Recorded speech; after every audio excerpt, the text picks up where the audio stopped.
Hello दोस्तों, मैं हूं मंतोष और आपका स्वागत करता हूं आपके अपने यूट्यूब चैनल पे जिसका नाम है एम मैजिकल क्लासेस।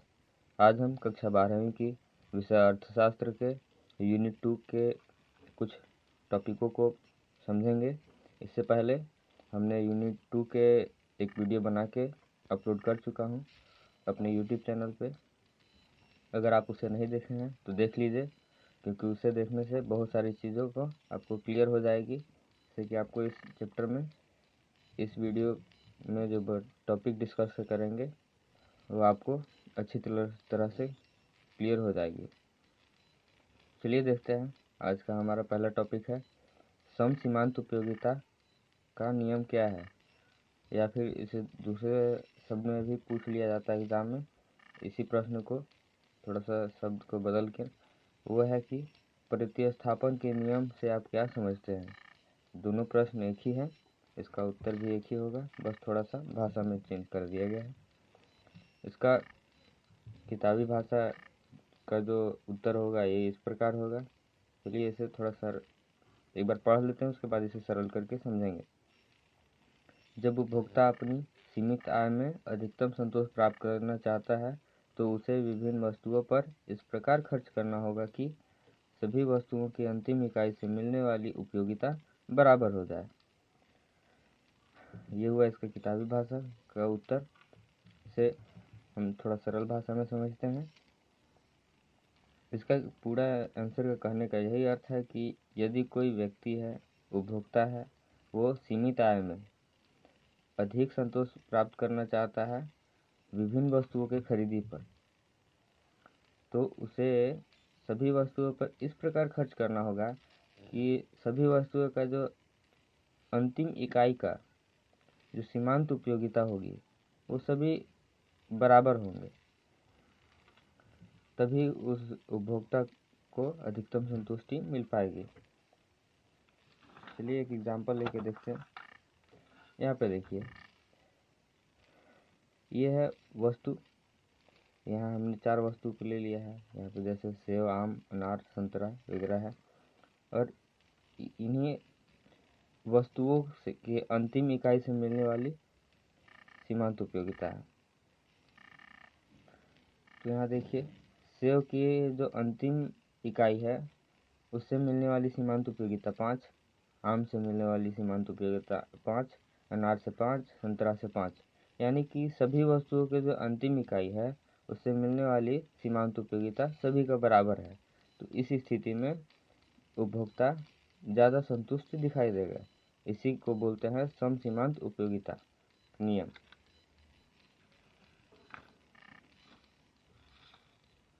हमारा अगला टॉपिक है दो वस्तुओं के संदर्भ में उपभोक्ता संतुलन की शर्तें क्या है। चलिए यहाँ पे दो वस्तुओं के संदर्भ में उपभोक्ता संतुलन की शर्त को देखना है। चलिए, जिसका पहला शर्त है, दो वस्तुओं के संदर्भ में उपभोक्ता संतुलन तब प्राप्त होता है जब दो वस्तुओं की सीमांत उपयोगिता तथा उनके मूल्य का अनुपात बराबर हो जाए। यानी कि यहाँ पे ये बोला जा रहा है कि दो वस्तुओं के संदर्भ में अगर उपभोक्ता का संतुलन निकालना है तो दोनों वस्तुओं का जो सीमांत उपयोगिता और उस वस्तु का मूल्य का जो अनुपात होगा वो दोनों वस्तुओं का बराबर होना चाहिए। यानी कि पहले वस्तु का सीमांत उपयोगिता और मूल्य का अनुपात बराबर होना चाहिए, दूसरे वस्तु के सीमांत उपयोगिता और मूल्य के अनुपात के बराबर होना चाहिए। यहाँ पे जैसे हमने एक उदाहरण लिया है, पहले वस्तु का मूल्य एवं सीमांत उपयोगिता अनुपात। मान लीजिए कि पहले वस्तु का जो मूल्य है वो 2 है और उसे मिलने वाली उपयोगिता 1 है, तो इसका अनुपात हो गया 2:1। दूसरे वस्तु का यहाँ पे वही सीमांत उपयोगिता तथा मूल्य का अनुपात निकाला गया है। तो मान लीजिए दूसरे वस्तु का जो सीमांत उपयोगिता है वो 4 है और उस वस्तु का मूल्य है वो 2, तो इसका अनुपात निकाल लेंगे तो 2 से 4 2 बार में कट जाएगा और 2 से 1 एक बार में कट जाएगा, यानी कि इसका अनुपात आएगा 2:1। और ये आप देख सकते हैं कि दोनों का अनुपात बराबर आ गया। तो ये इसका शर्त है कि दोनों वस्तुओं का जो सीमांत उपयोगिता तथा मूल्य का अनुपात है वो बराबर हो जाना चाहिए। इसका पहला शर्त था। चलिए देखते हैं हमारा अगला दूसरा जो शर्त है। यह स्थिति उपभोक्ता के बजट पर निर्भर करती है तथा यह माना जाता है कि उपभोक्ता अपनी संपूर्ण बजट इन दो वस्तुओं पर खर्च कर देता है। यानी कि यहाँ पे ये बोला जा रहा है कि ऐसा माना जाता है कि अगर उपभोक्ता दो वस्तुओं की खरीदी कर रहा है तो अपना जो पूरा आय है वो उन्हीं दोनों वस्तुओं की खरीदी पे लगा देता है। यानी कि उसका आय कुछ शेष बचता नहीं है। जैसे यहाँ अर्थात करके लिखा है हमने Px into Q X plus P Y into Q Y equal to M.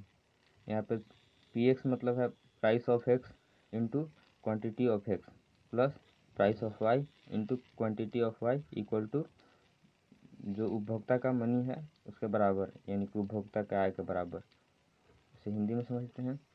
वस्तु एक्स का मूल्य गुना वस्तु एक्स की संख्या प्लस वस्तु वाई की मूल्य गुना वस्तु वाई का संख्या बराबर होता है उपभोक्ता के आय के।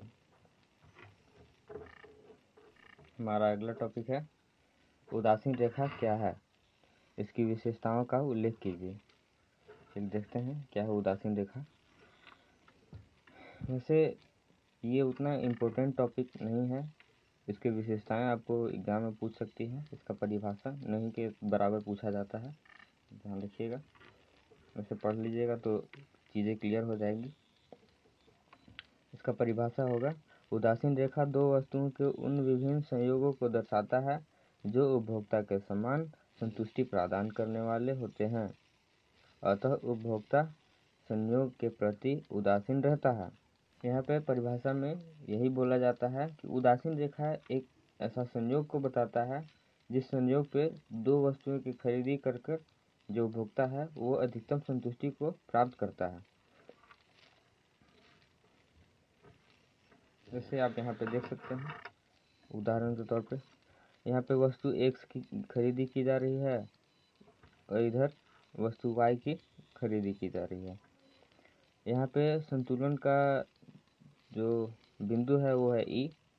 यहाँ पे उपभोक्ता ज़्यादा संतुष्ट दिखाई देगा क्योंकि यहाँ पे वस्तु एक्स और वस्तु वाई की बराबर संख्या की खरीदी की जा रही है। आप ये ध्यान रखेंगे कर्व में ये है कीमत रेखा, यानी कि उपभोक्ता की बजट रेखा भी आप कह सकते हैं। ये है उदासीन रेखा। ये उदासीन रेखा जहाँ जिस बिंदु पे बजट रेखा को या फिर कीमत रेखा आप कह सकते हैं उसे जहाँ पे स्पर्श करती है उसी बिंदु को संतुलन बिंदु कहते हैं। उसी बिंदु पे उपभोक्ता ज़्यादा संतुष्ट दिखाई पड़ता है। चलिए अब इसका हम देखते हैं शर्त या फिर विशेषता चलिए देखते हैं अब इसका विशेषता यानी कि उदासीन रेखा के विशेषता क्या है। पहला है उदासीनता की रेखा एक से अधिक हो सकती है। चलिए आप यहाँ पे देख लीजिए। यहाँ पे देखिए हमने डॉट डॉट लाइन से दो और रेखा को खींचा है। ये है एक्चुअल बजट की रेखा, यानी कि इस बजट में उपभोक्ता खरीदी कर सकता है यानी कि करता है। ये उदासीन रेखा ही है पर जो व्यक्ति है उसके बजट से बाहर की रेखा है, यानी कि वहाँ पे तो खरीदी कर नहीं सकता। और ये भी उदासीन रेखा है, ये बजट से कम की है। और इससे पहले हमने आपको बताया कि यहाँ पे उपभोक्ता दो वस्तु पर अपना पूरा आय खर्च कर देता है, मतलब आय से कुछ शेष पैसा रखता नहीं है अपने पास बचा के, यानी कि इस पर भी वो खरीदी नहीं करेगा। तो वो खरीदी करेगा कीमत रेखा पर जिस बिंदु पर वस्तु एक्स और वस्तु वाई की संख्या बराबर खरीदी जा सकती है उसी पे वो खरीदी करेगा।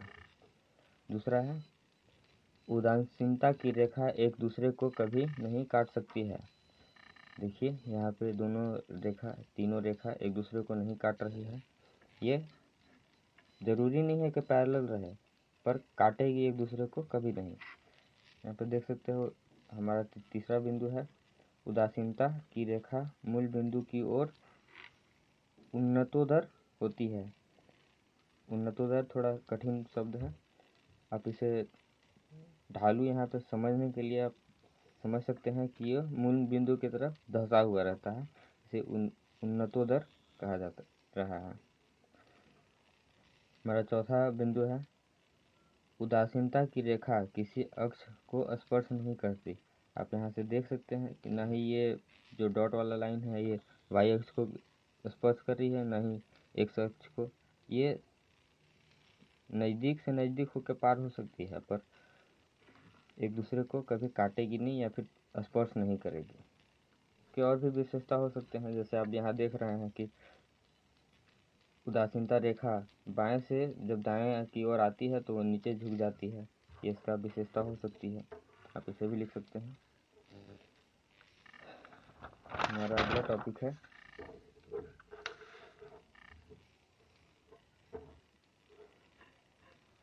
टॉपिक है मांग क्या है। वैसे ये आपका एग्जाम में नहीं पूछेगा मांग क्या है, ये 10वीं क्लास की टॉपिक है, पर आपको अगर आप समझेंगे नहीं कि मांग क्या है तो उसके बारे में और नहीं समझ पाएंगे, इसलिए हमने इसको लिखा है। चलिए समझते हैं क्या है मांग। चलिए इसे एक बार पढ़ते हैं, उसके बाद सरल भाषा में समझेंगे।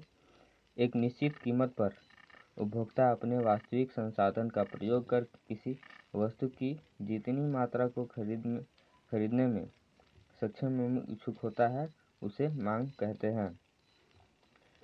यानी कि इसका कहने का मतलब यही है कि कोई उपभोक्ता है, वह उसकी आय के हिसाब से वह किसी वस्तु को किसी निश्चित दर पर कितने वस्तुओं का खरीदी कर सकता है, इसे ही मांग कहते हैं। यहाँ पे हमारा अगला टॉपिक है कितने प्रकार के मांग होते हैं। तो मांग मुख्य रूप से 2 प्रकार के होते हैं, व्यक्तिगत मांग और बाजार मांग। चलिए एक एक करके दोनों को देखते हैं। पहले देखते हैं व्यक्तिगत मांग किसे कहते हैं। किसी एक उपभोक्ता द्वारा किसी वस्तु की मांग को व्यक्तिगत मांग कहते हैं। ये आपको क्लियर हो गया होगा, बहुत ही सरल भाषा में लिखा गया है। दूसरा है बाजार मांग। चलिए इसे समझते हैं। बाजार स्तर पर किसी वस्तु की बाजार में दी गई कीमत पर सभी उपभोक्ताओं के कुल मांग को बाजार मांग कहते हैं। आप इसे ऐसे भी कह सकते हैं कि बाजार में उपलब्ध वस्तु का बाजार के मूल्य पर व्यक्तिगत मांग के योगों को बाजार मांग कहते हैं, क्योंकि बाजार तो एक एक व्यक्तियों के मिलने से ही लगता है। अगर आप इसे नहीं समझे हैं तो आप कमेंट बॉक्स में अवश्य लिखिएगा, मैं आपको वहाँ पे अच्छी तरह से समझाने की कोशिश करूँगा। वैसे उम्मीद है आप इसे समझ गए होंगे। मांग का नियम क्या है, चलिए इसे देखते हैं। क्या है मांग का नियम? इसका उत्तर होगा मांग का नियम मांग एवं कीमत में संबंध को स्पष्ट करता है। इस नियम के अनुसार मांग एवं कीमत में विपरीत संबंध होती है। चलिए यहाँ पे ये पूरा लैंग्वेज का यही मतलब है कि मांग का नियम जो है मांग और कीमत में संबंध को बताता है। यदि वस्तु का कीमत बढ़ेगा तो मांग घटेगा वस्तु का। आप इसे प्रैक्टिकली बाज़ार में भी देखते होंगे या फिर कहीं पे शॉप वूप में देखते होंगे। किसी वस्तु का जब मूल्य बढ़ जाता है तो आदमी को अगर खरीदने की आवश्यकता होती है, मान लीजिए 2 केजी, तो वो 1.5 केजी में ही काम चलाता है। और अगर कोई वस्तु का मूल्य गिर जाता है तो वो व्यक्ति का जो ज़रूरी रहता है, मान लीजिए 2 केजी, तो 2.5 केजी लेता है, क्योंकि वस्तु का मूल्य गिर गया है। ऐसा ही देखा जाता है, इसे ही मांग का नियम कहते हैं। आप इसे यहाँ उदाहरण द्वारा देख सकते हैं। यहाँ पे हमने सेब की कीमत पर केजी में लिखा है और यहाँ पे लिखा है सेब की मात्रा किलो में। तो जब सेब की कीमत थी 12 रुपये पर केजी, तो आदमी यहाँ पे 24 किलो लिया। जब सेब का कीमत हो गया 13 रुपये पर केजी, तो आदमी 17 केजी सेब का खरीदी किया। जब सेब की कीमत हो गया 14 रुपये, तो 12 केजी। जब सेब की कीमत हो गया 15 रुपये, तो 9 केजी। जब सेब का कीमत हो गया 16, तो आदमी 7 kg, जब कीमत हुआ 17 तो व्यक्ति 4 kg लिया। यहाँ से आपको स्पष्ट हो गया होगा कि जैसे जैसे आप देख सकते हैं सेब का कीमत पर केजी बढ़ रहा है, वैसे वैसे सेब की जो खरीदी की मात्रा है वो घटती जा रही है। और जैसे जैसे इधर से आप देख सकते हैं सेब की कीमत घट रही है, वैसे वैसे इधर से देख रहे हैं कि सेब की जो खरीदी की मात्रा है वो बढ़ रही है। इसे ही विपरीत संबंध बोलते हैं। इससे आगे हमको पढ़ना था, पहले के सिलेबस में मांग वक्र को पढ़ना था। इस वर्ष आपके एग्ज़ाम में मांग वक्र को हटा दिया गया है। आपसे एक टॉपिक कम ही पढ़ना है, अच्छी बात है ये आप लोग के लिए। हमारा जो अगला टॉपिक है वो है मांग को प्रभावित करने वाले कौन कौन से कारक हैं। चलिए देखते हैं कौन कौन से मांग को प्रभावित करने वाले कारक हैं। ये हमने कुछ ऐसे ही अपने से लैंग्वेज लिखा था ताकि आप समझ पाएँ। इसका मेन अगर आप ये पूछा जाए कौन कौन से कारक हैं, और यही पूछा जाता है, तो इसका कारक ये होंगे वस्तु की कीमत, ये सबसे मुख्य कारक है। जैसा कि हमने अभी मांग का नियम में बताया कि वस्तु की कीमत सबसे बड़ी कारक है मांग को प्रभावित करने वाली। दूसरा है उपभोक्ता की आय। अगर उपभोक्ता की आय में बढ़ोतरी होती है तो वो मांग भी ज़्यादा करेगा। स्वाभाविक है, कोई वस्तु किसी व्यक्ति का आय बढ़ता है तो वो ज़्यादा चीज़ों का खरीदी करता है। अगर उसकी आय में कटौती हो गई यानी कि गिरावट होगी तो वो कम चीज़ों की मांग करेगा। तीसरा है संबंधित वस्तुओं की कीमत। यहाँ पे आप एक एग्जांपल से समझ सकते हैं। मान लीजिए हमें चाय पीनी है पर उसकी कीमत बढ़ गई है, और हम चाय की जगह पे कॉफ़ी भी पी सकते हैं, और कॉफ़ी का कीमत अगर घटी हुई है तो हम चाय न पीकर कॉफ़ी की खरीदी कर सकते हैं। इसीलिए संबंधित वस्तुओं की कीमत भी बहुत बड़ा प्रभाव डालती है वस्तु की मांग पर। अगर कोई वैसी वस्तु की कीमत बढ़ गई और उससे मिलते जुलते वस्तु का कीमत कम है तो आदमी मिलते जुलते जो वस्तु है उसको खरीदी करके अपना काम चला लेता है। जैसे कि हमने अभी एग्जांपल दिया था कि अगर हमें चाय पीनी है और उसका मूल्य बढ़ गया तो हम कॉफ़ी पी लेंगे। हमारा चौथा है उपभोक्ता की रुचि, आदत एवं फैशन। अगर उपभोक्ता की रुचि, आदत, फैशन में बदलाव होता है तो फिर मांग घटती है। अगर उपभोक्ता की रुचि, आदत और फैशन सेम रहती है तो मांग में कोई परिवर्तन नहीं होती है। भविष्य में मूल्य परिवर्तन की आशंका, जैसे कि कोई भी वस्तु का यह लगता है कि भविष्य में इसका मूल्य बढ़ जाएगा तो आदमी उसको पहले से ही स्टोर करने लगता है। उस समय अगर किसी वस्तु का थोड़ा सा दाम बढ़ भी जाए फिर भी आदमी खरीदी करता ही करता है। यानी कि अगर ये हम लोग को आशंका हो जाती है कि इसका भविष्य में मूल्य बढ़ जाएगा तो वस्तु की जो खरीदी होती है यानी कि मांग बहुत तेज़ी से बढ़ जाती है। हमारा छठा कारण है जनसंख्या। जनसंख्या एक बहुत ही बड़ी कारण है। जैसे जैसे जनसंख्या बढ़ेगी वैसे वैसे वस्तुओं की जो उपयोग करने वाले लोग बढ़ेंगे, यानी कि वस्तुओं की मांग बढ़ेगी। सरकार की कर नीति, ये भी बहुत बड़ी कारण है। सरकार कर नीति में अगर ढिलाई देगी तो ज़्यादा से ज़्यादा वस्तुओं का आयात होगा या फिर निर्यात होगा। हमारा अगला टॉपिक है मांग के नियम के सीमाओं। सीमाओं समझ में नहीं आ रहा होगा तो आप यहाँ ब्रैकेट में हमने लिख दिया है, अपवादों का उल्लेख करें। पहला अपवाद है, अपवाद यानी कि मांग का नियम किसी पर लगता नहीं है। यहाँ कहने का इस प्रश्न का यही मतलब है। पहली बात तो यह है कि भविष्य में किसी वस्तु के दुर्लभ होने की संभावना जब हो जाती है तो व्यक्ति मूल्य की चिंता नहीं करता है और उस वस्तु का खरीदी में भी कमी नहीं करता है, यानी कि मांग में भी कमी नहीं करता है, चाहे वस्तु की कीमत बढ़ी कितनी भी क्यों न बढ़ जाए। दूसरा है जीवन के अनिवार्य वस्तुओं के साथ मांग का नियम लागू नहीं होता है। ये भी बात बिल्कुल सही है। मान लीजिए हम बीमार पड़ गए, हमें दवा की ज़रूरी है और एकदम से दवा का जो रेट है, मूल्य है, वो बढ़ गया, तो हम तो ऐसा नहीं सोचेंगे कि मूल्य जब दवा का घटेगा तब लेंगे। ये जीवन के लिए आवश्यक वस्तु है, तो जितना भी मूल्य बढ़ेगा हम उसे देकर लेंगे ज़रूर, चाहे जितना में भी देना पड़े हमें। तीसरा है बहुमूल्य तथा सामाजिक सम्मान प्रदान करने वाली वस्तुएं। आप इसे एक एग्जाम्पल के तौर पर समझ सकते हैं। भारत में सोना चांदी वगैरह शोहरत दिखाने का बहुत ही एक बड़ा सा प्रचलन है। मान लीजिए अगर सोना चांदी का दाम कितना भी बढ़ जाए, फिर भी व्यक्ति उसे खरीदना बंद नहीं करता। यहाँ पे आपको अच्छा से क्लियर हो जाएगा अगले पॉइंट में। चौथा है शादी विवाह तथा अन्य विशेष अवसरों पर।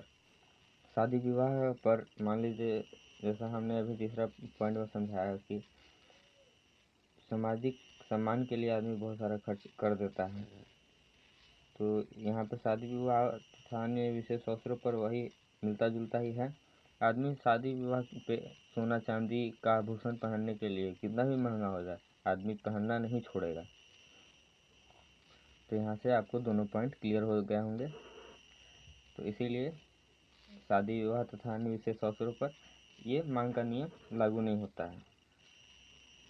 पांचवा है औद्योगिक मंदी तथा तेजी में भी यह नियम लागू नहीं होता है। यह बात भी बिल्कुल सत्य है। जैसे अभी किसी चीज़ का एकदम मंदी पड़ गया हो, बाज़ार में सामान है ही नहीं, तो आदमी जो आवश्यक सामान है उसको दाम बढ़ेगा, फिर भी आदमी खरीदेगा।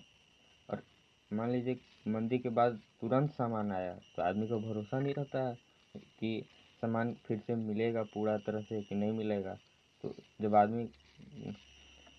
जब मंदी खुलती है, तेज़ी से वस्तु का प्रोडक्शन चालू हो जाता है, फिर भी उस समय भी वस्तु का जो मांग है वो बढ़ा ही रहता है, उच्च दर पर भी। चलिए दोस्तों, हमने जो भी पढ़ा एक बार फिर से उसे रिकॉल कर लेते हैं, क्योंकि हमें मानव के नेचर के बारे में पता है कि कोई भी मानव जो एक बार सुनता है उसे 15 सेकंड का 1 सेकंड का 15वां भाग तक ही याद रख सकता है। इसी के लिए हम इसे एक बार रिवाइज कर लेते हैं। समसीमांत उपयोगिता क्या है?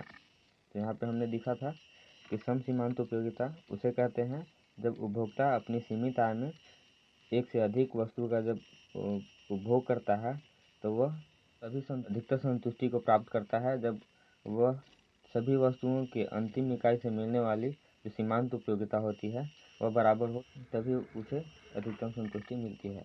नहीं देखा था। हमारा अगला था दो वस्तु के संदर्भ में उपभोक्ता संतुलन की क्या शर्तें थी। तो इसका पहला शर्त था कि जब दो वस्तुओं का जो सीमांत उपयोगिता तथा मूल्य का जो अनुपात है वो दोनों वस्तुओं का बराबर हो, यही पहला शर्त था। दूसरा शर्त था कि उपभोक्ता अपनी आय का पूरा जो पैसा है वो दो वस्तुओं के खरीदी में ही खर्च कर देता है।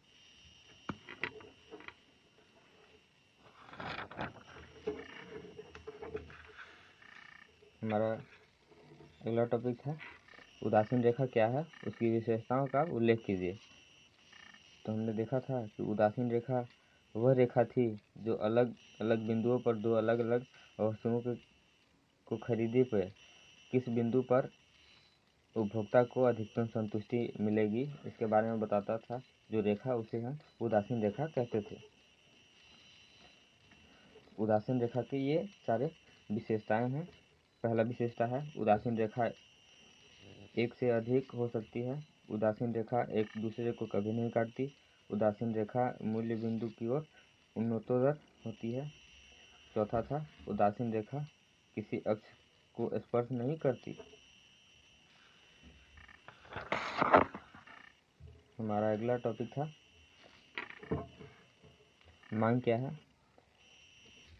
हमने देखा था कि एक निश्चित कीमत पर उपभोक्ता अपने वास्तविक संसाधन का प्रयोग कर किसी वस्तु का जितनी मात्रा को खरीदने में सक्षम होता है उसे ही मांग कहते हैं।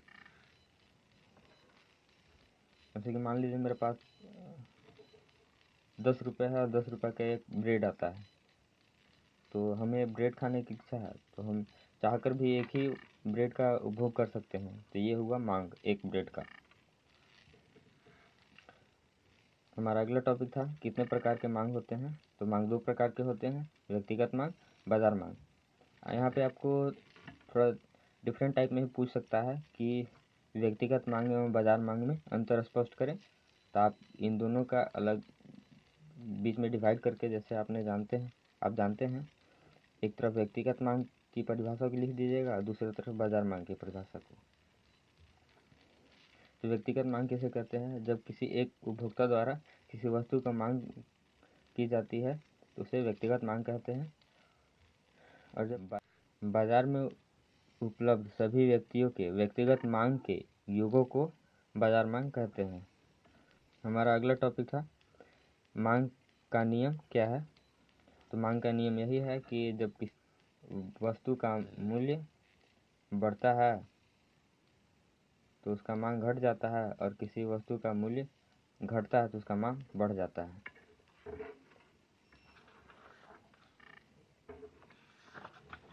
हमारा अगला टॉपिक था मांग को प्रभावित करने वाले कौन कौन से कारक हैं। तो निम्न कारक हैं मांग को प्रभावित करने वाले: वस्तु की कीमत, उपभोक्ता का आय, संबंधित वस्तुओं की कीमत, उपभोक्ता की रुचि, आदत एवं फैशन, भविष्य में मूल्य परिवर्तन की आशंका, जनसंख्या, सरकार की कर नीति। हमारा अगला टॉपिक था मांग के नियम के सीमाओं की अपवादों का उल्लेख करें। यानी कि यहाँ पे आपको घुमा कर भी पूछ सकता है कि मांग का नियम किन किन अवस्थाओं पर या फिर किन किन अवस्थाओं में फॉलो नहीं होता है, लागू नहीं होता है। तो वो सब आप इन्हें नोट डाउन कर दीजिएगा। आपको जानकारी के लिए बता दें कि ये दोनों इम्पोर्टेंट क्वेश्चन हैं एग्जाम व्यू से, मांग का प्रभावित करने वाले कारक और मांग के नियम के अपवाद। आप फिर ध्यान अवश्य रखेंगे। भविष्य में किसी वस्तु की दुर्लभ होने की संभावना, यह हो गया पहला अपवाद। दूसरा अपवाद है जीवन के अनिवार्य वस्तुओं के साथ मांग का नियम लागू नहीं होता है, दूसरा अपवाद हो गया। तीसरा अपवाद है बहुमूल्य तथा सामाजिक सम्मान प्रदान करने वाली वस्तुएं, ये तीसरा अपवाद हो गया। चौथा अपवाद है शादी विवाह एवं तथा अन्य विशेष अवसरों पर। हमारा पांचवा अपवाद है औद्योगिक मंदी तथा तेजी के समय भी यह नियम लागू नहीं होता है। अगर आपको ये वीडियो पसंद आया तो आप इसे लाइक करें, शेयर करें और सब्सक्राइब करना न भूलें। आपकी जानकारी के लिए यह बता दिया जाए कि आपका जो 2021 का जो नया सिलेबस है उसी के अनुसार आपको यहाँ पे पढ़ाया जा रहा है। अगर आप इसे फॉलो करेंगे तो बहुतः आपको अधिकतर सवाल जो परीक्षा में दिखेंगे वो यहाँ से मिलेंगे। ये वीडियो देखने के लिए धन्यवाद।